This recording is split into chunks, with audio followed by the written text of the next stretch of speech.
अस्सलातु वस्सलामु अलैका या रसूल अल्लाह व अला आलिका वस्हाबिका या हबीब अल्लाह। अस्सलातु वस्सलामु अलैका या नबी अल्लाह व अला आलिका वस्हाबिका या नूर अल्लाह। दोस्तों, इस वीडियो में जानेंगे एक दमिश्की ताजिर के बारे में कि किस तरह से उन्होंने अल्लाह ताला के दरबार में तौबा किया। तो इस वाक़े को मुकम्मल जानने के लिए पूरे वीडियो को अंत तक जरूर देखिएगा और हमारे चैनल को सब्सक्राइब करके ऑल नोटिफिकेशंस क्लिक कीजिए। दोस्तों, अहले दमिश्क में से एक शख्स था जिसका नाम अबू अब्दुर्रब था और वो पूरे दमिश्क में सबसे ज्यादा मालदार था। एक मर्तबा वो सफर में निकला तो उसे इसी सफर के दौरान एक नहर के किनारे चरागाह में रात हो गई। चुनांचे उसने वहीं रहने का फैसला किया।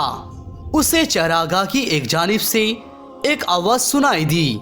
उसने सुना कोई कसरत से अल्लाह ताला की हम्दो सना कर रहा है। तो वो शख्स उस आवाज की तलाश में निकला तो कुछ देर चलने के बाद उसने देखा कि एक शख्स चटाई में लिपटा हुआ है।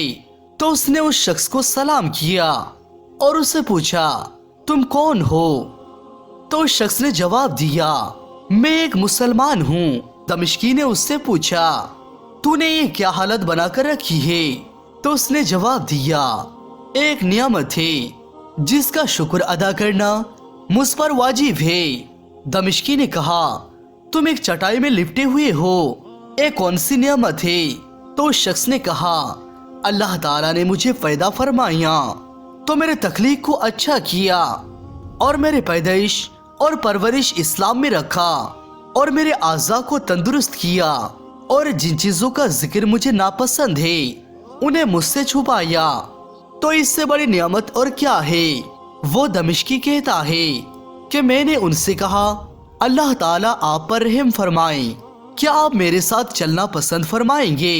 हमें ही आपके बराबर नहर के किनारे ठहरे हुए हैं। तो शख्स ने पूछा, वो क्यों? ताजिर ने कहा, इसलिए कि आप खाना वगैरह खा लें और हम आपकी खिदमत में कुछ ऐसे चीजें पेश करेंगे जो आपको चटाई में लिपटने से बेनियाज कर देंगे। तो उसने कहा, मुझे इन चीजों की हाजत नहीं। एक कहने के बाद वो मेरे साथ चलने से इनकार कर दिया और मैं वापस लौट आया। वो ताजिर कहता है, मैं उसके बातें सुनने के बाद मेरे नजदीक अपने आप की कोई हैसियत ना रही। मैंने अपने दिल में कहा, मैंने दमिश्क में अपने से ज्यादा मालदार नहीं देखा, फिर भी मैं मस्जिद की तलाश में हूँ। फिर मैंने बारगाह खुदाबंदी में अर्ज की, या परवरदिगार, मैं तेरी बारगाह में मेरे इस हाल के लिए तौबा करता हूँ। और यूं मैंने तौबा कर ली और किसी को कानो कान भी खबर ना हुई। जब सुबह हुई तो लोगों ने सफर की तैयारी शुरू कर दी और मेरे सवारी मेरे पास लेकर आए। तो मैं ये सोचकर उसके रुख दमिश्क की जानिब फेर दिया कि अगर मैं दोबारा से तिजारत में मशगूल हो गया तो मैं तौबा में सच्चा नहीं। मेरे कौम ने इस तब्दीली की वजह पूछी तो मैंने उन्हें अपनी तौबा के बारे में बता दिया। फिर उन लोगों ने मुझे उनके साथ ले जाने के लिए इसरार किया मगर मैं जाने से इनकार कर दिया। मुअर्रिखीन इरशाद फरमाते हैं, दमिश्क में पहुंचने के बाद उस ताजिर ने अपना माल अल्लाह ताला की राह में तकसीम कर दिया और इबादत में मशगूल हो गया। फिर जब उसका इंतकाल हुआ तो उसके पास कफन की कीमत के अलावा कुछ भी नहीं था। दोस्तों, इस दुनिया में आने की तो तरकीब है लेकिन जाने की कोई तरकीब नहीं। इस दुनिया में जो भी आता है उसे वापस जरूर जाना होता है, चाहे अमीर हो या गरीब, बादशाह हो या फकीर, उसे मौत का जायका जरूर चखना होता है और कब्र की अंधेरी कोठरी में जरूर जाना होता है। दोस्तों, मरने के बाद कब्र में हमारे साथ कोई भी चीज नहीं जाएगी सिवाय काफन और अच्छे अमल के। ए मेरे भाई, तूने अपनी जिंदगी को खेल कूद में गवा दी जबकि दूसरे लोग मकसूद को पा गए और तू उनसे पीछे रह गया। दूसरे तो बख्शिश को पा गए जबकि तू नफसानी ख्वाहिशात और तंगदस्ती की खौफ में मुब्तला रहा। क्या तूने कभी सुना है कि मरने के बाद फला शख्स लौट आया اور اس نے توبہ کر لی۔ اے شخص، تو نفسانی خواہشات کی چنگل سے کب چھٹکارا پائے گا اور کب اپنی عزت والے اور خوبیوں والے مولا کی طرف رجوع کرے گا؟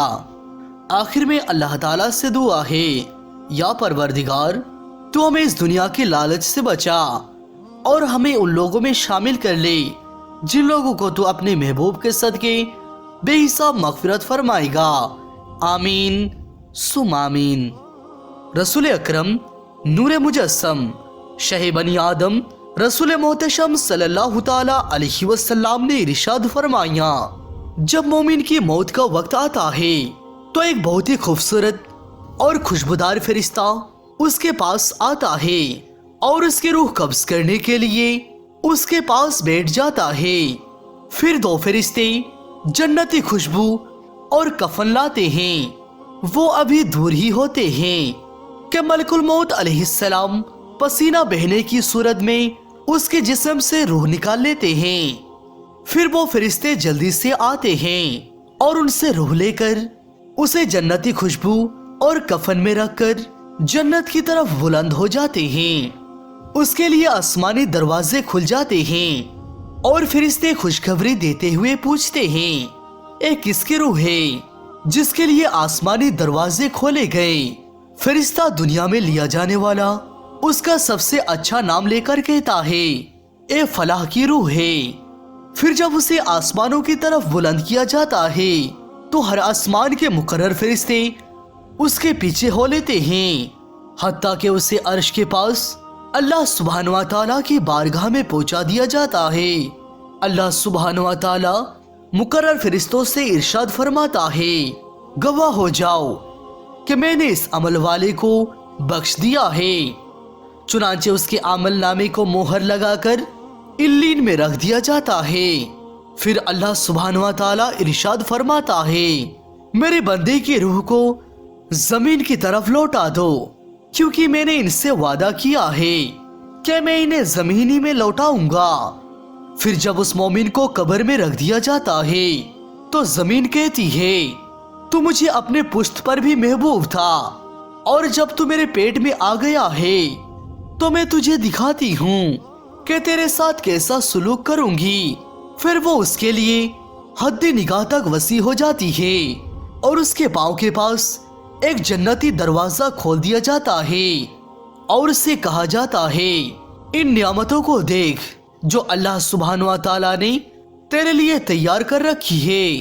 پھر ایک دروازہ اس کے سر کے پاس سے جہنم کی طرف کھولا جاتا ہے اور اسے کہا جاتا ہے، اس عذاب کو دیکھ جس سے اللہ سبحانہ و تعالیٰ نے تجھے بچا لیا، اور اب تو ٹھنڈی آنکھیں لیے سو جا۔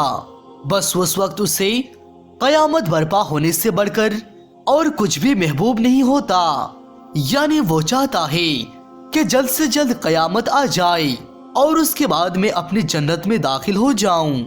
آخر میں اللہ تعالیٰ سے دعا ہے، یا پروردگار تو ہمیں قبر کی عذاب سے محفوظ رکھ اور ہمیں ان لوگوں میں شامل کر لے جن لوگوں کو تو اپنے محبوب کے صدقے بے حساب مغفرت فرمائے گا۔ آمین ثم آمین۔